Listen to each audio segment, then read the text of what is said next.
Bonjour, heureux de vous retrouver dans ce point Diaf TV, un tout petit peu lugubre au regard du contenu de celui-ci. Elles ont marqué à leur façon l'histoire du Cameroun. Elles sont parties très récemment de l'autre côté du miroir, comme on dit généralement dans le jargon africain. Et très récemment, l'une d'entre elles, première des premières dames du Cameroun, a rendu l'âme au Sénégal. Nous avons l'honneur sur ce plateau ce matin d'avoir comme invité une grande dame, Maître Alice Com, pour nous commenter la disparition de ces personnalités qui sont loin d'être des inconnus de notre histoire. Maître Alice Com est donc mon invité sur ce point Diaf TV matinal. Maître Alice Com, bonjour et merci d'avoir accepté notre invitation pour ce point Diaf TV. Merci, Diaf Télévision, de m'avoir invité, parce que cela va me permettre aujourd'hui de partager ma douleur et ma grande tristesse à la suite justement de toutes ces disparitions proches, des personnes proches qu'on a fréquentées et qui sont en train de former une série qui n'a pas l'air de vouloir s'arrêter. Merci, Maître Alice Com. Alors, nous allons donc commencer dans cette série lugubre par une dame qui a rendu l'âme très loin du Cameroun, contrairement aux deux autres que nous aborderons, notamment Gervais Mendozé et puis le cardinal Toumé. Depuis donc Dakar, la première des premières dames du Cameroun, Germaine Aïdjo, née en 1932, une ancienne femme qui s'est occupée aussi dans sa jeune, on va dire, dans sa jeunesse, des personnes, c'est parce qu'elle était infirmière. Cette dame qui a longtemps demandé au président Paul Biya de lui remettre un passeport camerounais afin qu'elle puisse retourner au Cameroun avec le corps de son mari, n'aura malheureusement pas vu prospérer sa demande. Vous qui êtes donc intercédé pendant un moment auprès donc des instances dirigeantes du Cameroun pour que la demande de cette dame soit entendue. Qu'est-ce que cela vous fait aujourd'hui de constater que cette dame est finalement enterrée au Sénégal, comme nous allons le voir dans les images qui suivront? Nous vous écoutons, Maître Alice Com. Oui, Madame Aïdjo a été une combattante infatigable pour le retour des restes de son mari dans son pays natal. Jusqu'au dernier souffle, elle a combattu, mais aussi espéré. Espérer que du côté des Toudis, ce cri serait entendu pour que enfin le premier président de la République du Cameroun, dont la signature figure sur l'acte d'indépendance, l'acte de naissance de notre pays, une république, pour qu'on puisse lui donner le droit et la possibilité d'être enterré dans la terre de ses ancêtres, dans la terre de ce pays qu'il a tant aimé, qu'il a tant défendu, et que Madame Aïdjo a, elle, de son côté, si brillamment, si élégamment, si gracieusement représentée sur toute la surface du globe lorsqu'elle était la première dame et mariée régulièrement avec le premier président de la République du Cameroun, M. Amadou Aïdjo. Malheureusement, elle n'a pas pu voir de son vivant l'aboutissement de ce combat qu'elle a mené avec une patience de femme de marin qui est là, qui tricote, qui attend, qui espère. Et aujourd'hui, elle a rejoint son mari. Et je crois que, étant à côté de son mari, dans l'au-delà, tous les deux vont nous aider à revenir les chercher tous ensemble, tous les Camerounais, et à les ramener cette fois-ci, côte à côte, dans leur cercueil, dans ce pays qu'ils ont tant aimé. Et croyez-moi, les mots ne sont pas assez forts pour exprimer la passion, l'attachement que monsieur et madame Ahidjo avaient pour le Cameroun, au point où, pendant son exil, et consciente de cette lourde responsabilité que son mari lui a fait porter tout le long de leur vie ensemble, il lui a dit, ma femme, je te signale que je suis polygame. Tu n'es pas ma seule femme. Je peux même te dire que tu n'es pas la première. Ma première femme, c'est la patrie du Cameroun. Ma deuxième, c'est le Camerounais et tout ce que je dois faire pour eux. Tu viens peut-être en troisième ou quatrième position. Et permettez-moi de témoigner que Madame Ahidjo n'a jamais oublié ça. Si bien que dans sa résidence à Dakar, sa porte a toujours été ouverte pour tout Camerounais de passage. Parce qu'elle a été consciente tout le temps et depuis toujours qu'elle était là pour garder leur président. Elle n'était là que pour garder quelqu'un qui leur appartenait plus qu'il ne lui appartenait à elle. Elle me l'a dit. Et elle a illustré cela par d'autres anecdotes où elle lui disait, le mari lui disait, te voilà, tu veux aller faire tes courses, tu veux aller en France, faire tout ce que tu veux, tu es enceinte. Je te signale que tu dois accoucher au Cameroun. Je veux que mes enfants naissent au Cameroun. Et effectivement, Madame Ahidjo est venue accoucher à chaque fois. Pas dans une clinique, mais à l'hôpital central. Les 3 enfants qu'elle a eus avec le président Ahidjo. Il lui a dit, ce n'est pas tout. Je crée des universités ici. Il y a des écoles. C'est là-bas que mes enfants vont fréquenter. C'est là-bas qu'ils vont aller à l'école. Que ce soit à l'école primaire, les enfants ont été à l'école du centre, avec tous les autres enfants. Que ce soit à l'université ou dans les grandes écoles, son fils a étudié l'armée, sa pratique militaire à l'EMIA. Ne parlons pas du docteur Fadimatou Ahidjo, la première fille du couple Habiba et Amadou, Babette, qu'on appelle le docteur Ahidjo, parce qu'elle est médecin. Et à ce niveau, je peux convoquer le témoignage d'un des membres fondateurs du CUS, le professeur Eben Moussi, qui nous a raconté comment Fadimatou, qui était brillantissime, a été diplômé et il est allé l'annoncer à son père. Et son père, le président Ahidjo, lui a dit, hors de question, merci de m'annoncer cette nouvelle, hors de question qu'elle soit major de la promotion, parce que personne ne croira que c'est la vérité. Trouvez-lui une autre place dans votre classement, mais pas major. Je convoque le professeur Eben Moussi qui est vivant et qui a dirigé le CUS d'une manière extrêmement brillante et glorieuse. J'ai beaucoup d'anecdotes que Madame Ahidjo me racontait de la vie de ce mari qui, comme mari, était un mari zéro faute dans sa relation avec sa femme. Elle me dit que nous avons dû entendre par-ci par-là parler des maîtresses de tel ou tel chef d'État africain, avec fracas d'ailleurs, parce qu'il y a des femmes qui se présentaient là-bas comme étant « Tiens, ça c'est la maîtresse de X, ça c'est la maîtresse de X ». Elle n'a jamais, jamais, jamais eu cela. Et qu'elle a d'ailleurs reçu des témoignages de ses pères qui lui disaient « Mais lui, quand on se retrouve dans nos conférences ou nos réunions, il ne nous rejoint pas quand il s'agit d'aller nous amuser. » Un sens de la famille que Madame Ahidjo, elle m'a enseigné tellement de choses. Elle m'a enseigné la mère attentionnée qu'elle a été pour ses enfants.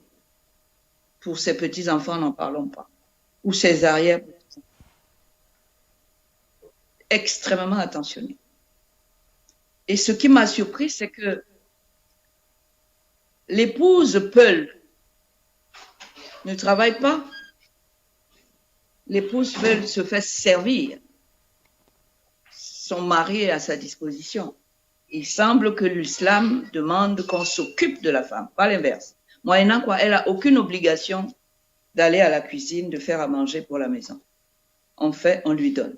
Parce que le mari lui doit de l'habiller, de la nourrir, etc. Mais j'ai vu Madame Aïdjo, lorsqu'elle n'était plus première dame, diriger la maison à une excellente maîtresse de maison pour ses enfants. Je l'ai quelquefois accompagnée, que ce soit en France, sur la Côte d'Azur où elle habitait, où elle m'a plusieurs fois accueillie dans sa maison. Je l'ai vue faire des courses, aller dans les marchés, et des Africains s'arrêtaient parce qu'ils la reconnaissaient. Ce n'étaient pas forcément des Camerounais. Quant aux Camerounaises, elles l'ont toujours, quand elles l'ont reconnue dans les marchés, en train de, ou en train de faire de se promener sur la Côte d'Azur, elles ont afflué à chaque fois. Comme on peut aller vers une star, certes, mais surtout vers une maman bien-aimée qu'on est content de retrouver. J'ai vécu ça avec elle. Et j'ai vu avec elle dynamisme, le pas alerte. Moi, je la suivais derrière, je n'arrivais pas à marcher à son rythme pour aller faire ses courses. Et ensuite, prendre un petit café ensemble ou un petit gâteau. C'était ça, Madame Aïdjo. C'était ça, la maman Cameroun. Plus qu'aucune autre. Proximité, oui. Amour, oui. Prestige du Cameroun, oui. Prestige de la femme camerounaise dans son identité. Vous avez vu qu'elle a toujours porté le pagne à la nordiste. Parce que le pagne, on peut le porter différemment. Le pagne de la Ghanéenne ne sera pas porté de la même façon que le pagne de la Camerounaise du Nord. Et vous avez vu comment elle attachait son foulard. Elle m'a dit que c'était ça, la couronne que méritait l'Afrique et tout particulièrement le Cameroun. Elle a porté comme ça. Merci beaucoup, Maître Alice Com, pour ce récit édifiant, pour ce récit historique. Parce qu'il est important que nous connaissions notre histoire. Je voudrais simplement préciser que vous rappelez là des faits qui ne peuvent pas être comme ça mis de côté, juste pour constamment revenir sur des choses également douloureuses qu'on peut mettre sur le camp de monsieur Amadou Aïdjo. Il est important de comprendre ce que vous venez de nous raconter. Il est important de comprendre aussi le sens du patriotisme. Au-delà d'autres points négatifs pendant le règne d'Amadou Aïdjo, on ne devrait pas occulter que ses enfants sont, comme vous venez de le dire, allés à l'école au Cameroun. Que sa fille a été major et qu'il a dit il faut lui trouver une autre place, personne ne croira. Que sa femme a constamment accouché au Cameroun, c'est assez contrastant quand on sait ce qu'est devenu aujourd'hui le Cameroun et ses cadres dirigeants et ses gouvernants. Merci pour ce moment d'histoire. J'espère que les Camerounais vous suivent et qu'ils comprennent la profondeur du récit que vous venez de faire sur les valeurs qu'auront été dans cette famille, Amadou Aïdjo. Sur cette femme, Madame Germaine Aïdjo. Je vous propose à présent une séquence assez douloureuse, n'est-ce pas, celle qui marque l'enterrement qui se déroulait hier au Sénégal de cette dame. Et puis, nous reviendrons pour commenter ceci. Je demande à la régie de nous mettre là les images donc, de l'enterrement. Voilà. C'est l'arrivée du corps donc, de Germaine Aïdjo dans le cimetière à Dakar, où elle repose. Là, on suit des Camerounais qui sont quand même déplacés et qui vont entourner l'hymne national du Cameroun. On les écoute.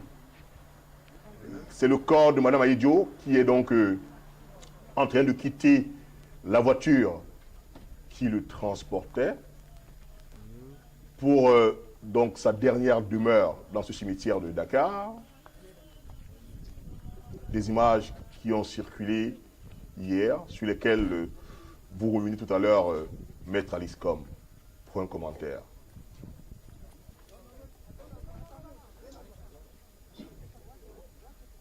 Oui, c'est la première dame du Cameroun qui va être ainsi inhumée, autant pour moi, à Dakar. Et à côté, vous avez la tombe de son mari, le président Amadou Ahidjo, juste à côté.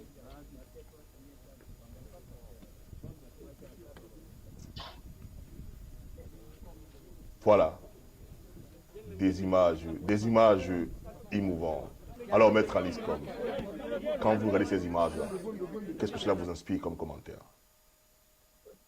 Vous savez, on sera tous enterrés comme ça. Mais où? Moi, je serai enterré comme ça, mais chez moi, au Cameroun, dans la terre de mes ancêtres, et ça change tout. Là, on a vu Madame Ahidjo être inhumée à côté de la tombe de son mari, qui continue à engloutir le cercueil de son mari en attente d'évacuation. Parce que exceptionnellement, toutes les mesures ont été prises sur le plan religieux, sur le plan médical, pour que le président Ahidjo soit en transit dans ce cimetière de Yoff, cimetière musulman de Yoff à Dakar. Toutes les mesures ont été prises parce que tout le monde, Madame Ahidjo a fait savoir à tout le monde, les imams, les autorités, que ce monsieur n'appartenait ni à elle, ni au Sénégal, mais au Cameroun, et qu'à tout moment, elle espère que les Camerounais vont venir le chercher pour le ramener chez lui, chez eux. Malheureusement, elle n'a pas vu ce retour. Elle ne l'a pas vécu. Je ne sais pas ce que... Je n'aimerais pas être à la place du président Biya en ce moment. Parce que même s'il voulait le faire, il ne pourra plus le faire. Du moins, dans les conditions et les circonstances qui auraient permis de nous faire comprendre que, tout de même, s'il a puni les époux Ahidjo, c'était trop cher payé, les fautes qu'il les accuse d'avoir commises. C'était beaucoup trop cher. Est-ce qu'aujourd'hui, il a la possibilité, à titre posthume, de consoler les Camerounais, de les réconcilier avec lui et avec la mémoire de ceux à qui il a succédé à la tête du pays? Je n'aimerais pas être à sa place.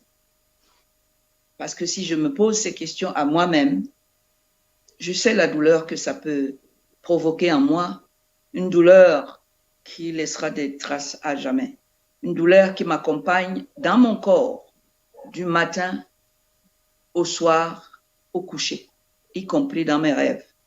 Mais j'ai lu la lettre de condoléances du président Biya et de son épouse, où ils reconnaissent le rôle que Madame Ahidjo a joué pour le rayonnement de leur pays, le Cameroun. Je ne sais pas si ça lui vient de maintenant ou s'il a toujours reconnu ce rôle.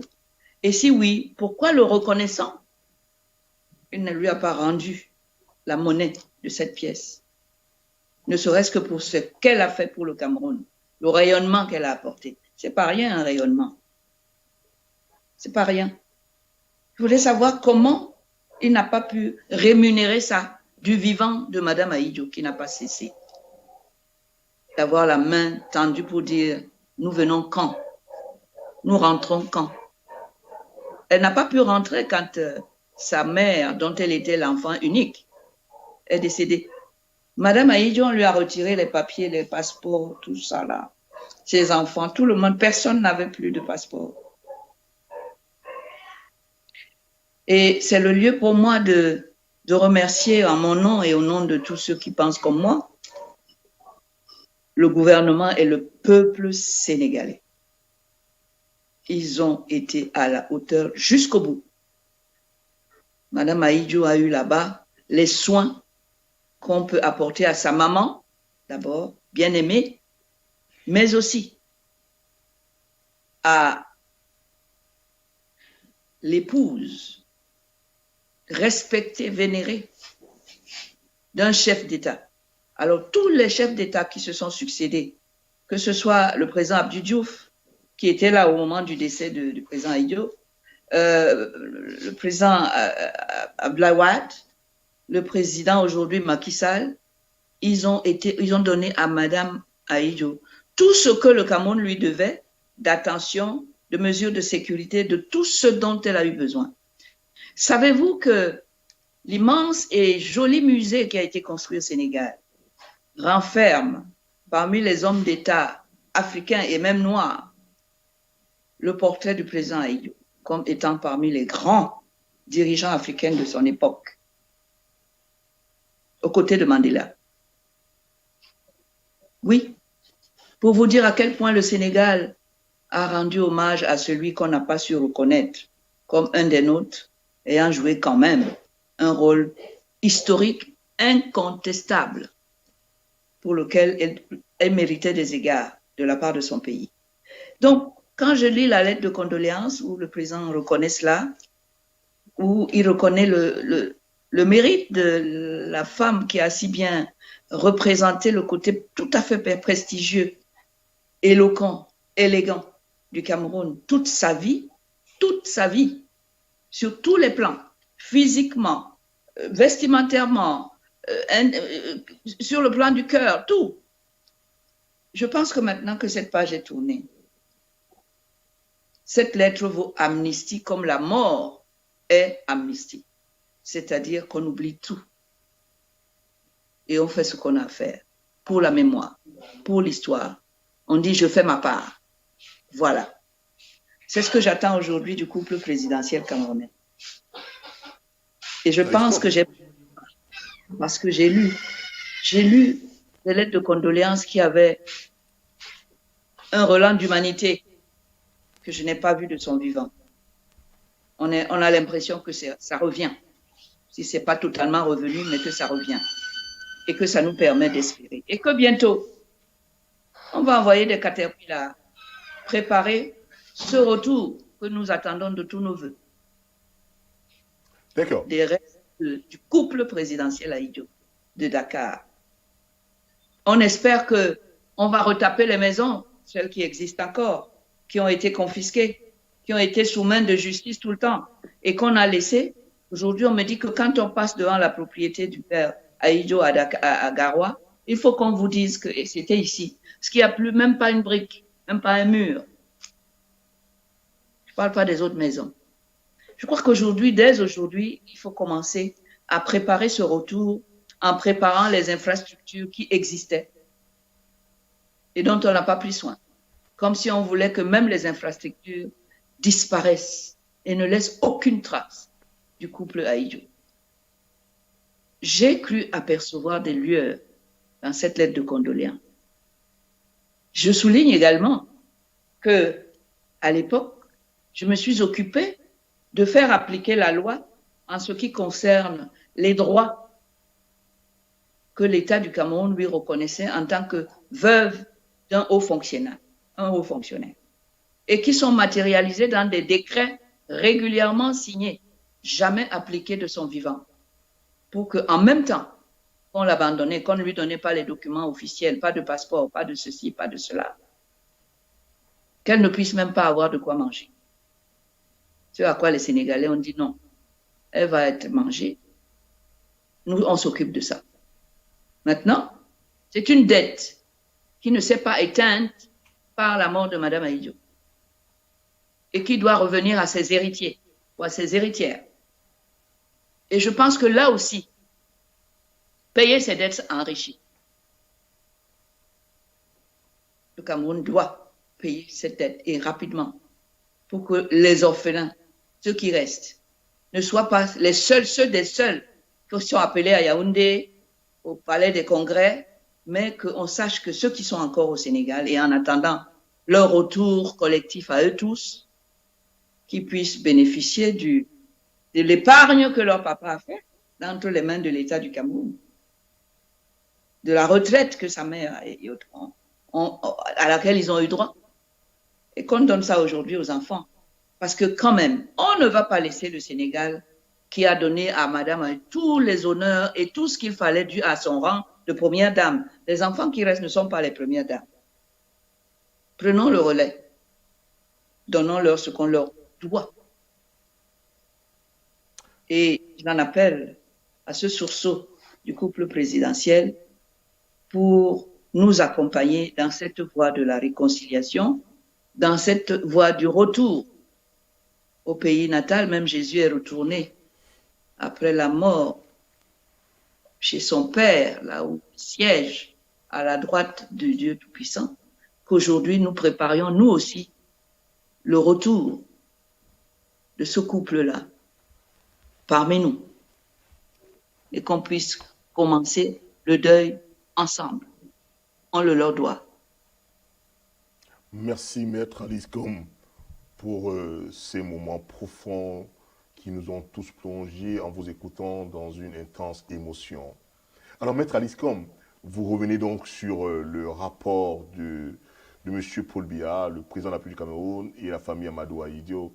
Et si vous deviez faire un commentaire dans le rapprochement qu'on a pu voir depuis quelques années entre deux enfants du président Amadou Ahidjo, je fais allusion là à deux enfants que vous connaissez, Aminatou Ahidjo et puis Badika Mohamedou, qui se sont retrouvés, on va dire, qui se sont attablés avec celui-là même qui avait condamné à mort leur père.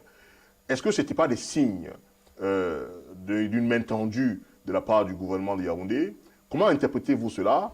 Et puis, comment comprenez-vous finalement qu'alors que M. Biya avait gracié tous les putschistes de 84, qui n'ait jamais définitivement entrepris de faire retourner au Cameroun le corps de son prédécesseur? Nous vous écoutons. Écoutez, je ne suis pas dans la maison de Monsieur le Président Biya. Hein. C'est lui seul qui un jour nous expliquera ce qui s'est passé. Pourquoi il a amené sa colère aussi loin. Et pourquoi elle a reporté ça sur la veuve, Madame Ahidjo. Vous croyez que ça peut être un rapprochement?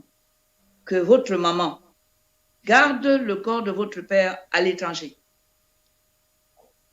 et qu'on vienne par derrière vous demander de rentrer, de porter la robe de celui qui, quand même, apparaît comme le bourreau de votre papa, sans passer par votre mère, sans une réconciliation, sans répondre à quoi que ce soit des demandes fondamentales de votre maman, au moment où elle a besoin de vous, où elle garde votre père là-bas. Vous, on vous prend, on vous met au palais des congrès.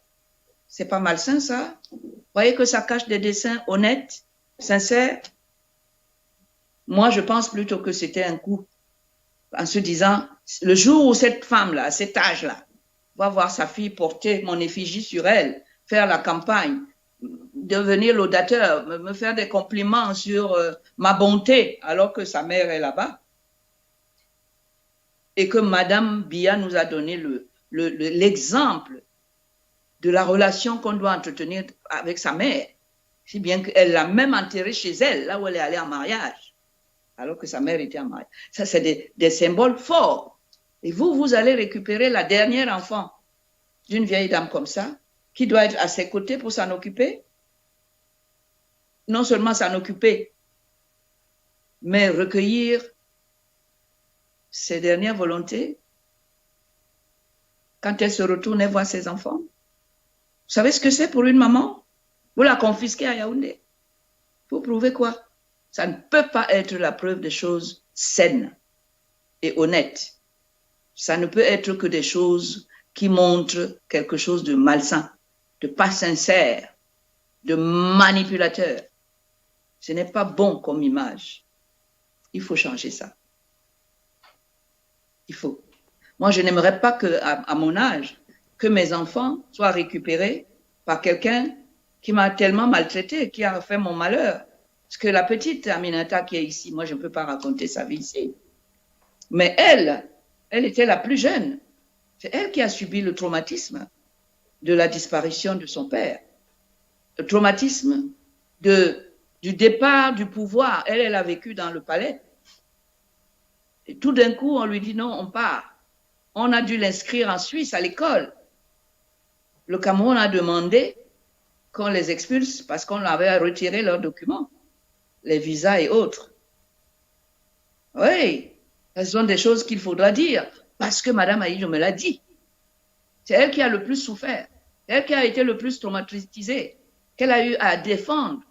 Mme Aïdjo a été obligée de prendre des passeports d'autres nationalités pour pouvoir ne pas être une apatride qui erre partout après avoir été la First Lady du Cameroun et qui était reconnue partout où elle passait.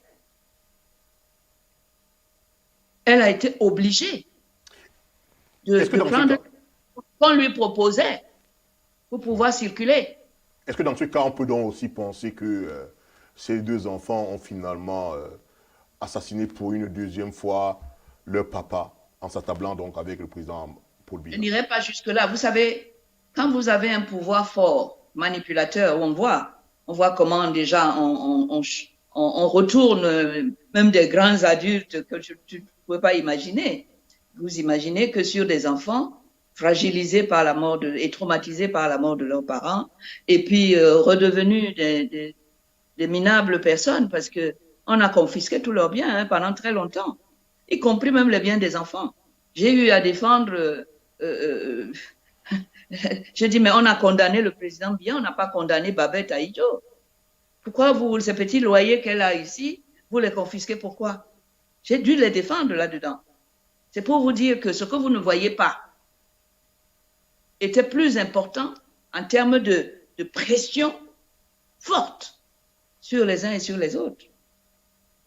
Et comme on n'a pas laissé des super fortunes du côté des Aïdjo, à un moment donné, le train de vie de Mme Aminatou, fallait bien, c'était facile, c'était une proie facile. Hein.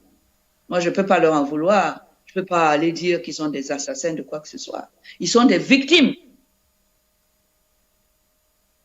Tous ceux qui sont ici sont des victimes. Ils n'ont pas la même personnalité forte que leur maman et leurs aînés, qui sont Fadimatou et l'autre sœur. Et ça tout. C'est tout. Il y a quelqu'un qui est allé les démarcher. Il y a quelqu'un qui est allé leur faire des promesses. Il y a quelqu'un qui est allé les corrompre. Voilà. Ils ne sont pas allés là-bas comme ça. Pas de tout de gaieté de cœur. Et tout ça, ça avait un double but. Non seulement montrer que, mais également affaiblir et assommer moralement la maman qui était Mme Aïdjo pour ses enfants. Merci, Maître Aliscom. Alors, Maître Aliscom, vous vous êtes également exprimé sur vos initiatives à saisir la première dame actuelle du Cameroun, Chantal Biya, pour qu'elle vienne au secours des soins de sa prédécesseur, on va dire, oui, si on peut le dire comme ça, de Mme Germaine Aïdjo. Avez-vous eu des retours, finalement, de cette tentative d'appel à Mme Chantal Biya pour qu'elle vienne au secours des soins de Germaine Aïdjo? Non, malheureusement. Non, malheureusement. Mais je voudrais la rassurer tout de suite. Si, par les revers de fortune et de politique, comme il y en a beaucoup en Afrique, vous avez vu le corps d'un ancien président hier, il y a pas longtemps, Brière, Maréchal, tout. Vous avez vu le corps qu'on a fait circuler dans les réseaux sociaux, de ce qu'on peut devenir à tout moment. Si jamais ça arrivait à Mme Biya, qu'elle soit assurée qu'elle aura sa place sous mon aile, que je ferai exactement la même chose. Je sais qu'elle n'a pas pu agir librement. Elle n'est pas présidente de la République, elle fait pas ce qu'elle veut. Et qu'on peut lui avoir répondu que les affaires politiques, elle ne se mêle pas. Je ne lui en veux donc pas du tout. Pas du tout. Mais je voudrais l'assurer que ce qui est arrivé à Mme Aïdjo de la part du pouvoir, si ça lui arrivait demain, je serais exactement là à ses côtés en train de dire non, vous n'avez pas le droit. D'abord parce que c'est une femme, parce que c'est une veuve, les veuves ont besoin de protection particulière, et parce qu'elle a été la première dame de ce pays. Il y a des symboles qu'on ne vilipende pas, qu'on respecte, parce qu'ils signifient l'histoire du pays. Donc, Madame Biya ne m'a pas répondu, mais je n'étais pas du tout surprise. Mais je voulais quand même qu'elle sache que nous avons compté sur elle pour se mêler de ce combat d'une manière ou d'une autre. D'une manière ou d'une autre. qui ne mettait pas en danger sa position vis-à-vis de son illustre et puissant mari. J'ai voulu qu'elle le sache. Et je suis contente de l'avoir fait du vivant de Madame Ahidjo. Parce que ce n'est pas maintenant que je serai là en train d'appeler Madame Bia. Je l'ai fait au moment où il fallait le faire. Et je confesse que je n'ai reçu aucune réaction, comme d'habitude. Et vous rappeliez au passage que vous aviez pensé qu'elle entendrait votre appel, elle qui a un certain rapport avec la maman. Donc, votre message est entendu. Oui. Alors, pour clore cette première partie de notre rendez-vous ce matin, si vous deviez faire de la fiction, vous avez certes dit qu'on verra bientôt des camions se déplacer pour aller chercher du monde à Dakar pour le Cameroun. Vous pensez vraiment qu'on aura bientôt au Cameroun une cérémonie officielle qui rend hommage à Ahidjo et à Germaine Ahidjo, ou alors que ce sera simplement un retour des restes de manière incognito? Si vous devez faire une fiction là-dessus, qu'est-ce qu'il adviendrait demain? Madame Ahidjo m'a toujours dit qu'elle ne reviendra pas, que son mari ne reviendra pas au Cameroun dans n'importe quelle condition. C'est-à-dire comme un simple voyageur qui est arrivé, non. Même si elle est convaincue que tous les Camerounais ce jour-là seront à l'aéroport. Non. Elle n'a jamais voulu ça. Elle restera là-bas, d'après ce qu'elle me disait, avec son mari mort sur la terre, la terre sénégalaise, la teranga sénégalaise, jusqu'à ce que le pays et celui qui représente le pays, c'est-à-dire le président de la République, organise son retour tous ensemble. C'est la condition sine qua non. Elle m'a dit, mais alors, toi-même, tu me dis de venir, que nous, vous les avocats, ce qui va assurer ma sécurité. Tu vas l'assurer, Alice? Elle m'a dit. Et là, j'ai réalisé qu'effectivement, il y avait un problème. Que l'amour du peuple qui irait se manifester le jour où massivement on serait à l'aéroport pour les accueillir ne suffisait pas. Il y avait des mesures d'accompagnement qui n'allaient pas suivre et qui ne pouvaient venir que du gouvernement, du président de la République, de sa volonté.